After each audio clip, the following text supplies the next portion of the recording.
நீங்க light off பண்ணி போட்டு விளையாடுற அந்த விளையாட்டினுடைய விபரீதத்தை உங்களுக்கு உணரல. எது நடக்கக்கூடாதுன்னு நாங்கள் எல்லாரும் பதறனமோ, எது நடந்துடக்கூடாது அப்படின்னு சொல்லி நீங்க விஜய்க்கு கூட்டம் கொடுத்துங்கிறது யாருக்கும் வைத்தறிச்சலோ யாருக்கும் வன்மமோ கிடையாது. இந்த கூட்டம் தவறா போயிடக்கூடாது, இதுல ஒரு இன்சிடென்ட் நடந்துடக்கூடாது. திருச்சியில இந்த கூட்டம் கூடிய போதும் கண்டிச்சோம். ஏன்னா இது நெருக்கடியை ஏற்படுத்தினா என்னென்ன நடக்கும். இன்னைக்கு செயின் காணாம போச்சு, ஒரு பர்ஸ் காணாம போச்சு, ஒரு போன் காணாம போச்சுன்னா கூட வாங்கிக்கலாம். உயிர் போனா வாங்க முடியுமா? எது நடக்கக்கூடாதுன்னு நினைச்சோமோ அது நடந்து முடிஞ்சிருச்சு.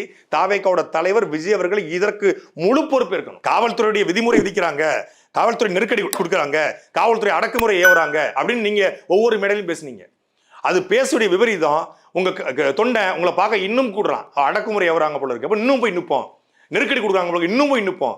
ஒரு பெண் சொல்லுது, நாங்க துறையூர்ல இருந்து வந்திருக்கோம், நாமக்கல்ல கூட்டம் நடக்குது, துறையூர்ல இருந்து வந்தேன்னு சொல்லுது, நான் கரூருக்கும் போவேன்னு சொல்லுது. அப்போ எல்லா மாவட்டங்களிலிருந்து வரவழைக்கப்பட்டிருக்காங்க. எல்லா மாவட்டங்களிலிருந்து வரவழைக்கப்பட்ட உடனே அது நெருக்கடி அதிகமாகுது. இது கரூருக்கான கூட்டம் மட்டும் இல்ல, நாமக்கலுக்கான கூட்டம் இல்ல, ஒட்டுமொத்த ரசிகனும் தினமும் விஜய் வந்தா விஜயை பார்க்கத்தான் செய்வான். திரையில பார்த்த ஒருத்தரை தரையில பார்ப்பதற்கு எல்லோரும் விரும்புறாங்க. இன்னைக்கு இட்லி கடை படம் ப்ரொமோஷன் நடந்துச்சு, ஆடியோ லான்ச்சு, ஒரு கூட்டம் கூடுது தனுஷை பார்க்க. அப்படி உங்களை பார்க்க ஒரு கூட்டம் கூடுது அப்படிங்கும் போது அதை சரியா நெறிப்படுத்திருக்க வேண்டியது. அவங்களுக்கு எந்த பாதுகாப்பும் இல்லாம, எந்த பாதிப்பும் இல்லாம பாதுகாப்போடு அவங்களுக்கான எல்லா உதவிகளோடும் நீங்க செஞ்சிருக்கமா இல்லையா? மாநாட்டுக்கு வர்றவங்களுக்கு நீங்க மாநாட்டிலே அவ்வளவு நெருக்கடி ஏற்பட்டுச்சு, அதை உங்களால கட்டுப்படுத்த முடியல. அது உங்க கண்ணுக்கு முன்னாடி தெரியுது.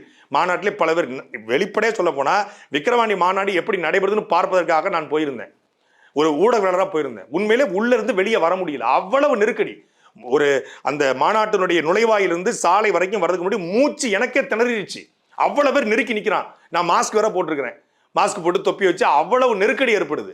அப்போ ஒரு நிமிஷம் யோசிச்சு, அப்போ நம்ம சின்ன சின்ன குழந்தைங்க, பெண்கள், கொஞ்சம் பலவீனமானவங்க, கொஞ்சம் மது போதையில் இருக்கக்கூடியவங்க, அவங்களாம் என்ன ஆயிருப்பாங்க அப்படின்னு தோணுச்சு. இப்போ நீங்க குறுகலான சந்துக்குள்ள இவ்வளவு பேர் அடைக்கிற வேண்டிய அவசியமும் தேவையும் என்ன இருக்கு?